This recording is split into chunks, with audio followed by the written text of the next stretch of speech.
morte trágica do delegado civil paulista, Rui Ferraz Fontes, de 64 anos, foi executado a tiros na noite de ontem na Praia Grande, no litoral de São Paulo. Nossa repórter Letícia Araújo preparou um VT explicando para você toda essa situação. Vamos assistir. Imagens de câmeras de segurança registraram o momento em que o ex-delegado-geral da Polícia Civil de São Paulo, Rui Ferraz Fontes, foi executado na cidade de Praia Grande, no litoral paulista. Ele dirigia um carro em aparente fuga quando colidiu contra um ônibus e capotou. Na sequência, homens armados desceram de um outro veículo, se aproximaram e dispararam várias vezes contra o delegado.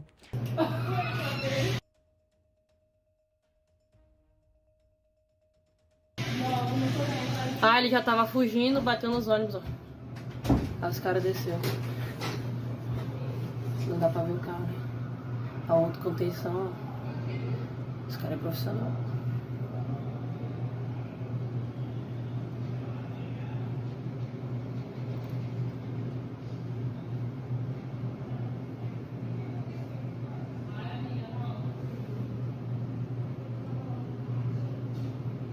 Mas são Hilux, né? É uma SW4. Rui Ferraz Fontes tinha 66 anos e era um dos principais especialistas no combate ao primeiro comando da capital. Foi o primeiro delegado a investigar a facção no início dos anos 2000, quando chefiava o DEIC.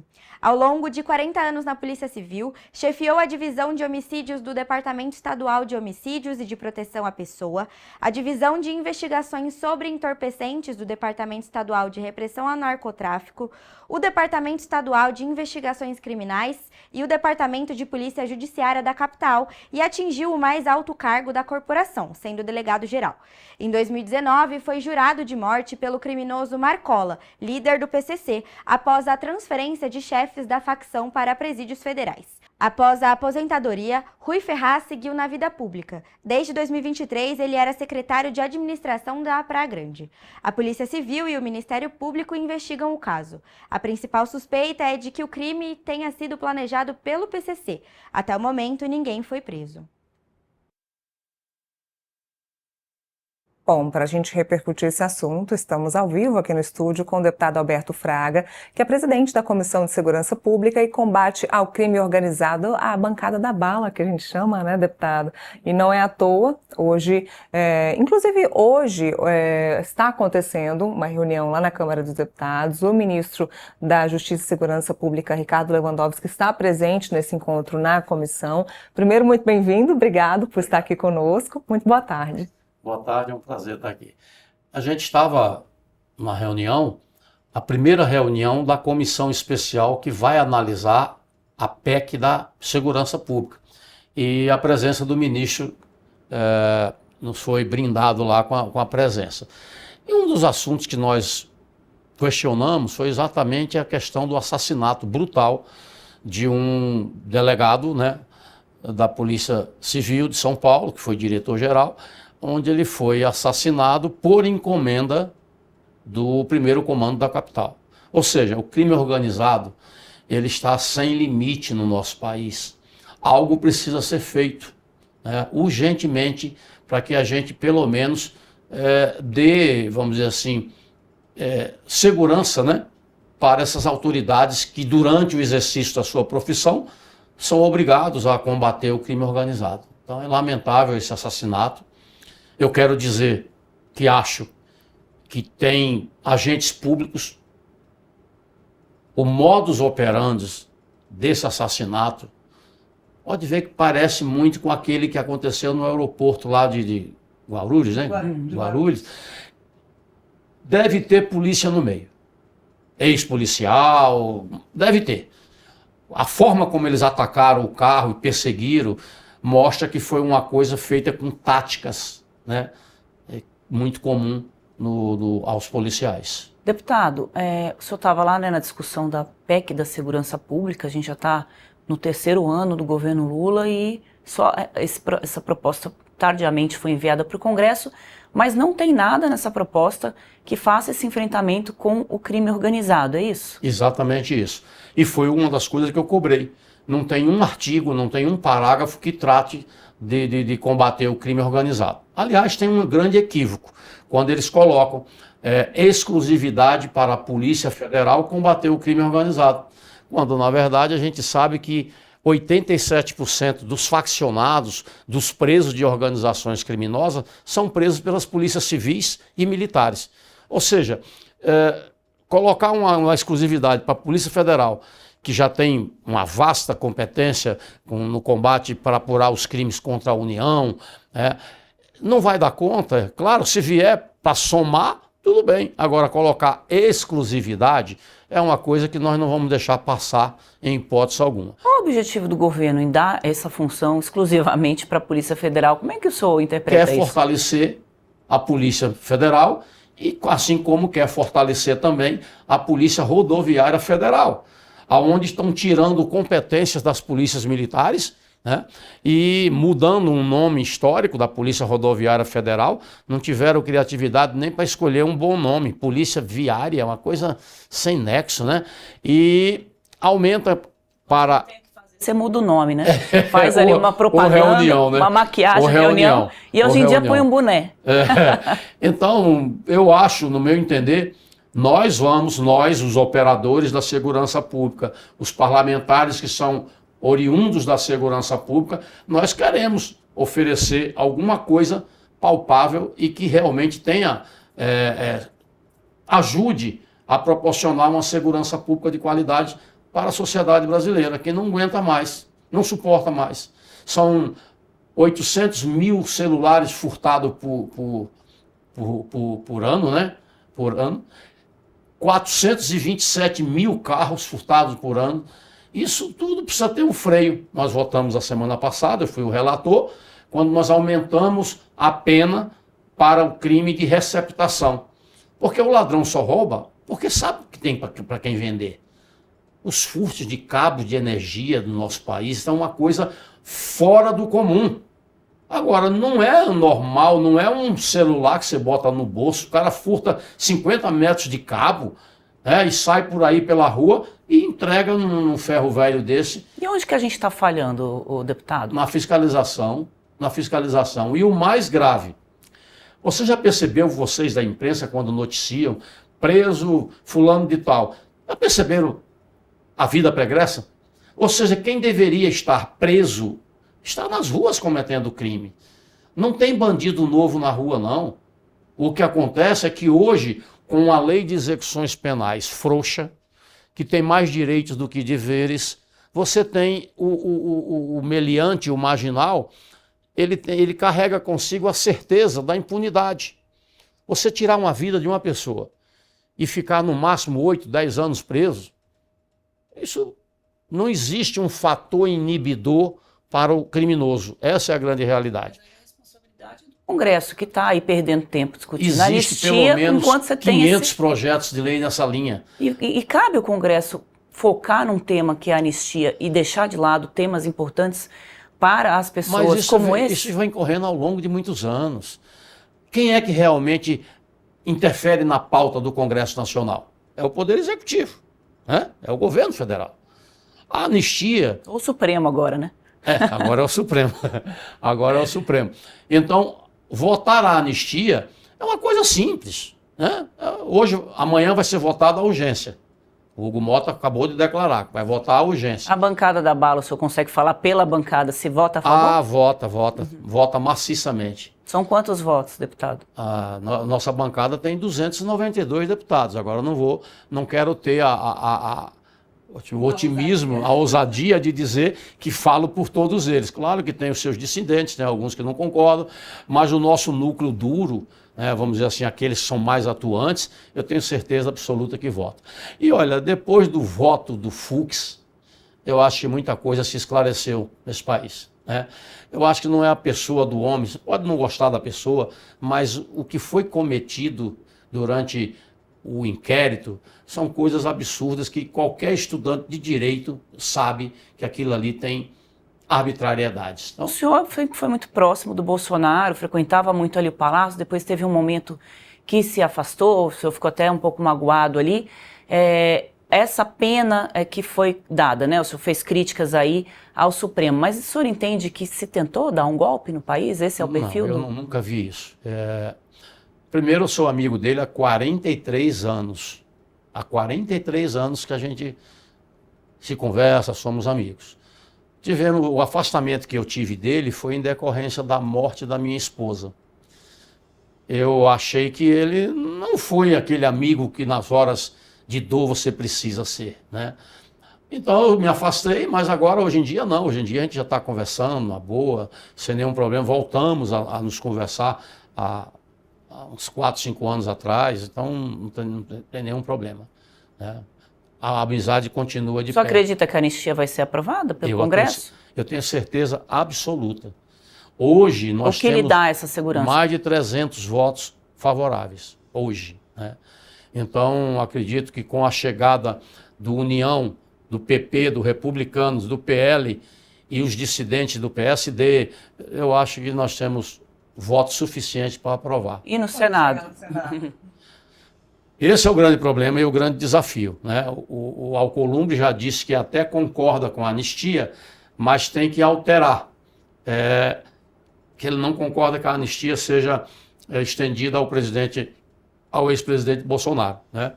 Nós já entendemos que, claro que tem pessoas que estão presas lá, que foram absurdamente, uma dosimetria exagerada. O caso da Débora, do Batom, que escreveu lá, perdeu o Mané, 14 anos de prisão. Uma senhora lá, o cara que pegou a bola do Neymar, 17 anos, e por aí vai. Quer dizer, tem muita gente, mãe de família, pai de família, que estão presos lá por arbitrariedade, por excesso na dosimetria. E a gente vê pessoas que esquartejou o marido, botou dentro de uma mala, foi condenado a 14, 15 anos e já está nas ruas. Penas maiores do que dos criminosos do PCC. A imprensa tem feito esses comparativos, as redes sociais tem mostrado o comparativo. Isso, para aquele leigo, para aquela pessoa que né, não entende isso, não dá para entender essa dosimetria. Foi o grande erro do ministro Alexandre de Moraes, que exagerou. E eu estava observando ele no voto dele, ele dando a sentença, e ao mesmo tempo já estava dizendo que não adianta, que não tem perdão, que não pode ser anistiado pelo Congresso e que não tem perdão presidencial. Quer dizer, ele dá a sentença e já diz que ninguém pode fazer nada. Quer dizer, lamentavelmente se transformou no dono do Brasil. Deputado, vamos voltar aqui para a questão da execução, né, que a gente viu ali em São Paulo, algo que tem ocorrido, né, muito, principalmente na região Nordeste. A gente tem visto esses crimes se repetirem. E quando a gente entrou na história da anistia, porque eu estava dizendo que o Congresso está preocupado com a anistia, só se discute isso, e por outro lado, cabe ao Congresso definir as leis que poderiam fazer esse enfrentamento às facções criminosas. O senhor disse que a anistia deve votar rápido para essa outra agenda entrar, mas há interesse da parte do governo ou da parte do Congresso de enfrentar essa questão? Sempre teve. E uma das coisas que eu fiquei muito orgulhoso e feliz é que na última reunião que eu participei com o presidente Hugo Mota, ele declarou que a pauta do Congresso será, vamos dizer assim, mais voltada para a segurança pública. Ele está percebendo o que está acontecendo no país.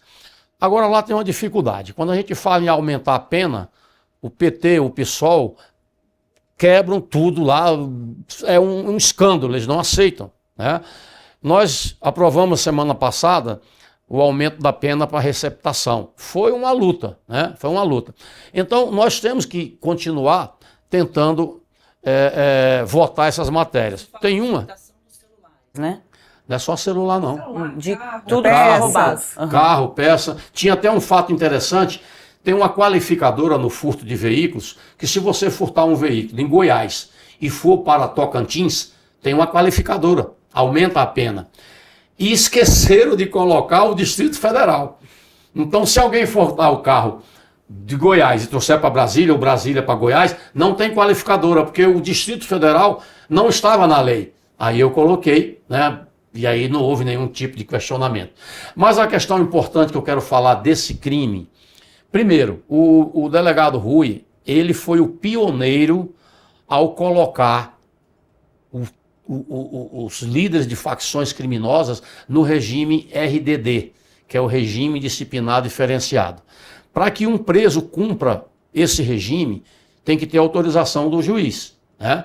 Quando, na verdade, eu acho que foi líder de facção, tinha que estar direto no RDD. E o RDD, ele é cumprido nos presídios federais.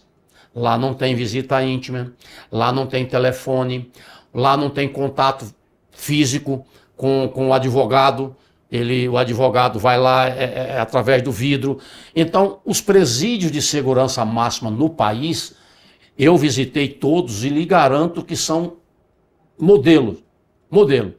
Agora, é uma pena que você tem uma capacidade, o presídio tem capacidade para 250 presos, você vai lá hoje só tem 50, 40, porque os juízes não estão querendo aplicar o RDD. E tem criminosos, parece-me que a ordem que foi dada para esse assassinato foi de um recém-saído do presídio. Não do Marcola, como disseram, porque o Marcola está num presídio federal aqui e ele não tem acesso ao telefone. Isso eu posso te garantir. Não tem. Aqui o presídio federal de Brasília, eu te garanto que não tem como a pessoa fazer comunicação como acontece nos presídios estaduais. Que é lamentável. Você ter o crime comandando as ações criminosas de dentro do presídio. Inclusive comandando decisões judiciais? Sim. É isso que o senhor quis dizer? Inclusive assim, porque eles hoje, o crime organizado, ele está, as vendas de sentença que a gente está vendo acontecer, preso com 420 quilos de cocaína. Foi liberado. Aí eu pergunto, porque diz que a abordagem foi ilegal. Aí o policial entrega essa cocaína para quem? A cocaína é ilegal. Verdade? Uhum. Agora teve 300 e não sei quantos quilos de maconha. Ah, não, a abordagem foi irregular, a polícia não podia ter feito a abordagem. Tá bom, mas o produto ali não é crime? A maconha? Então são coisas que estão acontecendo no nosso país que eu tenho dito que o Poder Judiciário está deixando muito a desejar. É verdade que algumas coisas eles dizem, a lei diz isso. Eu acabei de falar para o ministro Lewandowski sobre a audiência de custódia. Eu digo que é uma excrescência jurídica. Agora, se fosse cumprir à risca o que é a audiência de custódia, a intenção é boa. Mas o que é que acontece? Por que é que foi criada a audiência de custódia? Não é lei, é uma resolução do CNJ. Para que você não apodreça lá numa delegacia, ficar 20, 30 dias preso, a audiência de custódia diz que, ao ser preso em flagrante, nas primeiras 24 horas você tem que ser levado à presença de um juiz para decidir se aquela prisão permanece ou não. Até aí, tudo bem. Só que um juiz, para decidir sobre a soltura daquele preso ou não, ele tem que conhecer a vida pregressa do cara. Agora, ontem, eu vi noticiar um estuprador, entrou numa loja, estuprou a menina, foi preso em flagrante. Levado para a audiência de custódia, ele já tinha inúmeras passagens pela polícia. Foi solto. Deputado, como que pode uma coisa que está se questionando muito, o delegado não está com uma escolta? Eu não sei se o senhor sabe detalhes ali de como é que era a lei não prevê. A rotina dele, porque ele é alguém que fez um enfrentamento às facções criminosas em São Paulo, era alguém marcado, como a gente viu, sim, e ao mesmo tempo não andava com escolta. Você viu o vídeo dele, o áudio dele dizendo que se sentia ameaçado de morte, que não, sim, tinha segurança? É porque a lei não permite, o policial não tem direito a essa escolta. Mas ou uma proteção. Quem é que faz as leis, deputado? Mas isso aí não passa. Se você colocar uma coisa dessa, é uma coisa... Eu acredito até que tenha projetos nessa linha. Eu até brinco sempre, digo assim, olha, qualquer ideia que você tenha, eu duvido que não tenha um projeto na casa. Duvido. Existe projetos? Existe. Mas acontece que falta a vontade política da casa. Não é o deputado Fraga que decide. Quem decide colocar na pauta... Nós aprovamos o ano passado, só de uma pancada, 26 projetos sobre segurança pública. Direto do plenário foi para o Senado. Votou algum? Até hoje. Vou dar um exemplo, que é o caso mais grave, no meu entender. A maioridade penal. Eu lutei durante 20 anos por aquela emenda constitucional. Aprovamos a emenda. foi para o Senado deixou prescrever. Uma coisa tão importante para combater a criminalidade. Só diria que a gente está vivendo hoje um narco-estado e a gente vê muito que as facções criminosas estão entrando na política. Agora a Operação Carbono Oculto mostrou que elas entram também ali no mercado financeiro, Sim. mas a gente vê muito essa entrada na política, por enquanto são nas câmaras de vereadores, nas assembleias legislativas, prefeitos. O senhor já vê essa entrada também no Congresso, até para que haja essa resistência toda? No Congresso ainda não temos conhecimento. No Congresso Nacional ainda não temos conhecimento.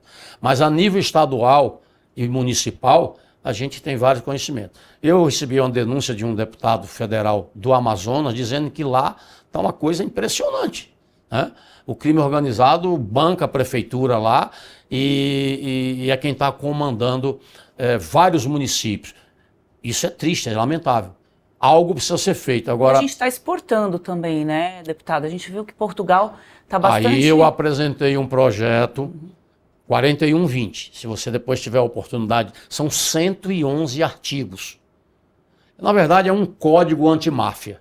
Eu não coloquei como código porque a tramitação do código é mais difícil. Nós aprovamos isso no plenário, foi para o Senado. Até o senador Sérgio Moro falou, Fraga, que projeto maravilhoso, eu vou pedir para relatar. Eu insisti com o ministro da Justiça, falei, olha, dê uma olhada nesse projeto, não é porque eu sou o autor não, mas eu quero que você olhe o projeto e veja, exatamente para a gente combater as organizações criminosas transnacional. A que opera no Paraguai, na Bolívia, no Peru e por aí vai. Então, falta vontade política. Não é minha, não. É como um todo, do governo. O governo, infelizmente, não tem essa capacidade. Que não é só esse governo, né? Porque o Bolsonaro também foi presidente. Deixou muito a desejar com relação a isso. Tentou fazer as questões ali e começou a colocar os chefes de facções nesse regime diferenciado. Ele, curiosamente, caiu ali, né, do cargo por outras questões também de mexer na Polícia Federal. Mas o Bolsonaro, que também veio da bancada da bala, não fez nada para resolver essa situação. A gente está assim, aceita que dói menos, é isso? Não, eu penso o seguinte, sabe? É verdade que o Bolsonaro tinha tudo para mudar muita coisa no nosso país. Infelizmente, não fez. Talvez o fato, né, a briga com o Sérgio Moro começou quando o Bolsonaro queria me colocar como ministro da Segurança Pública e dividir o Ministério da Justiça, como era antes. Porque antes, com o Michel Temer, fui eu que levei 14 deputados lá para pedir a criação do Ministério da Segurança Pública, que é necessário. Hoje é um assunto recorrente. Qualquer pesquisa de opinião pública é a segurança pública que está em vigor, que o povo quer. Então, para alterar isso, nós temos que seguir vários caminhos. Primeiro, revisão da lei de execuções penais, né? Que é importantíssimo. Tem mais benefício lá do que tudo. Segundo, você tem que capacitar as polícias dos estados, dar mais condições de trabalho. Hoje você vê um policial no Rio de Janeiro, enfrentando aquela violência, ele não tem um carro à prova de bala. Sim, vai no caminho do que a Andresa disse aí sobre proteção para o próprio delegado que a gente acabou de falar. Exatamente, quer dizer, um cara que enfrenta a situação do Rio de Janeiro e São Paulo são coisas absurdas. Agora, deputado, a gente tem visto também uma polícia muito violenta nos últimos tempos, inclusive... É a que mata mais, mas é a que morre mais. Mas a polícia tem que agir dessa forma? O senhor concorda? Não. Primeiro, tem que haver o respeito mútuo, né? O cidadão, ele tem que respeitar a polícia. Hoje, eu canso de ver vídeos aí na internet, o policial vai fazer uma abordagem e ele é agredido. A população vem filmar e agride. Aquele caso do cabo em São Paulo, que prendeu o cara, estava ali agarrado com o cara com um revólver na mão, deu um tiro no pescoço do policial. E a população aplaude esse tipo de ação. Eu sou do tempo que o policial, quando chegava na rua, dizia polícia, mão na cabeça. O cara encostava na parede que a polícia... e eram feitas as abordagens. Por que a polícia perdeu o respeito da sociedade? Porque a gente não impõe respeito pela força. Me desculpe, porque a imprensa fez isso. Lamentavelmente. A imprensa desmoralizou o policial. Câmaras corporal. Quando você coloca câmera corporal num policial, o Estado está dizendo que não confia nele. E ninguém é obrigado a produzir provas contra si mesmo. Isso é o princípio fundamental para todo mundo, mas para o policial não vale. Deixa eu só trazer O policial, você sabe qual é a média de policial assassinado no Brasil? Não tem Passa isso. de 1,25 por dia. Isso em qualquer país do mundo, isso seria uma coisa assim de comoção. Ontem eu estava com o embaixador de El Salvador, onde o Bukele, o presidente da República, teve coragem, a violência lá estava ultrapassando todos os limites. O que é que ele fez? Construiu um presídio para 40 mil presos. A violência caiu drasticamente. O número de homicídios, as gangues, praticamente foram dizimadas, porque estão todas dentro de um presídio. E lá não tem esse negócio de direitos humanos para bandido, não. Ou seja, faltam presídios aqui no país. Eu acho até que não falta, não. Sabe o que é que resolveria? A classificação de presos. Sim. Foi preso, leva para o presídio, foi condenado. Qual foi o seu crime? Tem gente que está preso por falta de pagamento de pensão alimentícia e está do lado do traficante.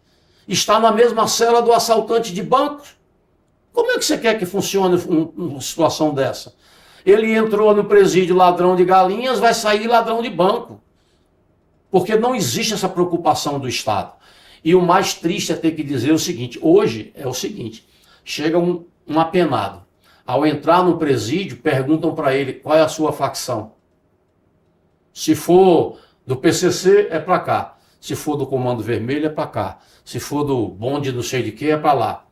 Outra coisa, eu sou do tempo que só existia duas facções criminosas. Aumentou bastante. PCC e Comando Vermelho. Hoje tem 88.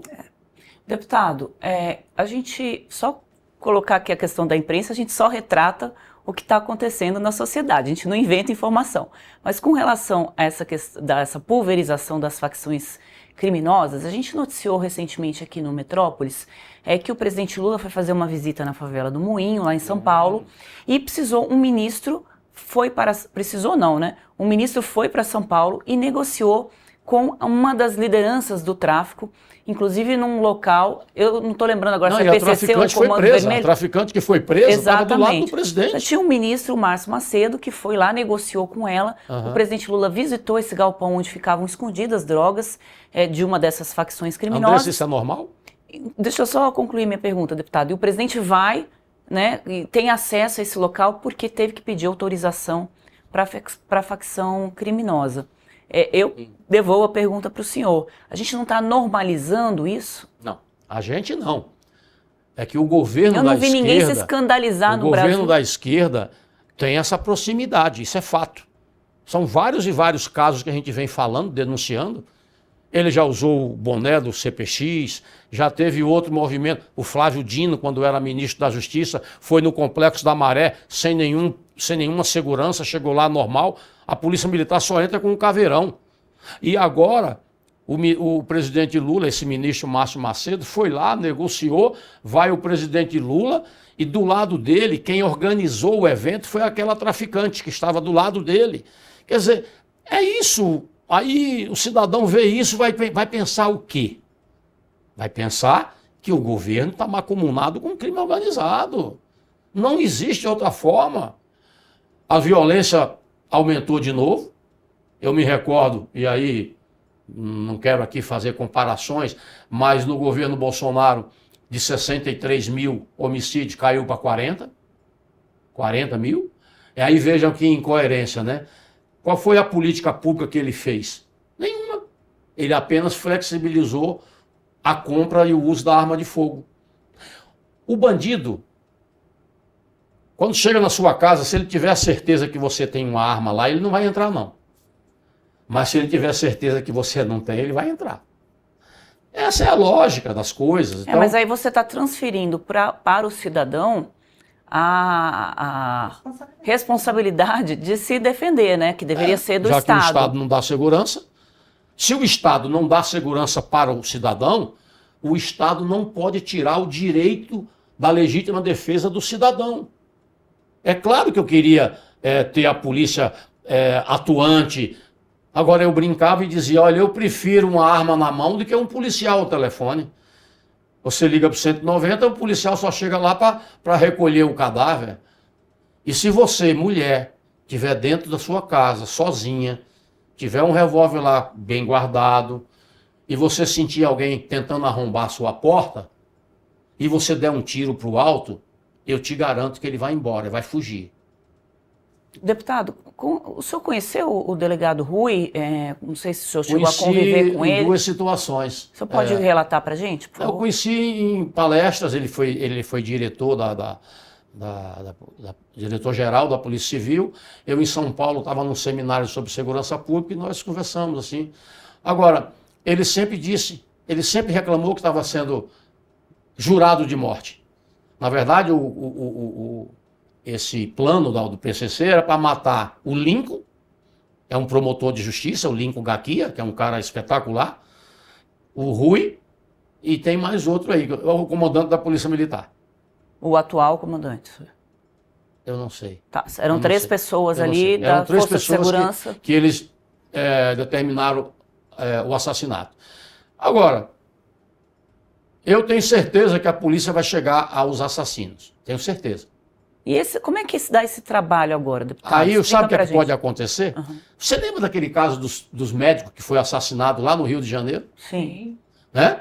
O tribunal do crime organizado, se reuniu lá e executou aqueles assassinos e jogou na porta da delegacia.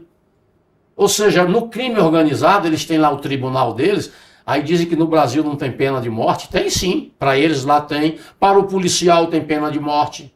O policial que é encontrado na rua e se identifica como policial é assassinado. Covardemente, friamente. Então nós temos que parar de não entender que nós temos que nos indignar com isso. Eu comecei a falar, não concluí. O americano, a gente copia muitas coisas dos Estados Unidos. Quando morre 1 ou 2 policiais nos Estados Unidos, o presidente da República. É comoção. É comoção. Aqui no Brasil, morre mais de 400 por ano, 400 e pouco. Aí dizem assim, não, mas muitos morrem fora do serviço. Só que é o seguinte, Não muda nada. não, eu digo o seguinte, mas morreu em razão do serviço. Isso que eu quis dizer. Ele está de folga, vê um assalto acontecendo, ele age. Isso que eu quis dizer. É assassinato, aí dizem, não, ele não morreu, não estava de serviço não, mas ele morreu em razão do serviço, porque ele é policial. E mesmo que ele não atue enquanto policial, ele é reconhecido como. É isso aí. As pessoas sabem. Então, eu acho que o povo brasileiro não, estou falando o governo brasileiro, a sociedade, tem que começar a se indignar com isso. Quando o policial está numa perseguição que capota o carro, a garotada bate palma. O policial numa perseguição escorrega e cai, é motivo de gozação. Eu quando estive no Chile, fiz um curso no Chile, o carabineiro lá é muito respeitado. Ele entra no ônibus, o cidadão levanta para ele sentar. Não é medo dele não, é respeito. Sabe que ele está cansado, está indo para casa descansar. Então, esse tipo de sentimento é que infelizmente está muito longe do nosso país ter como policial. Bom, eu vou precisar encerrar a nossa entrevista, mas a última pergunta é a seguinte. Estamos falando então do projeto de segurança pública do presidente Lula e do ministro Ricardo Lewandowski. Isso já vem se estendendo aí, se eu não me engano, há mais de um ano. Isso já foi para o Congresso Nacional, foi discutido, mas não foi pautado. Qual é o caminho disso lá dentro? O senhor já me disse que do jeito que está esse projeto não vai levar a lugar nenhum a segurança do país. O que o Congresso vai fazer em relação a esse projeto específico que chamaram de SUS da segurança pública? Eu começo dizendo que quem falou isso não leu o SUSP, né? Querem constitucionalizar o SUSP. O SUSP é uma lei federal. Não há necessidade de você colocar na Constituição. É só seguir o que está previsto na lei, tá?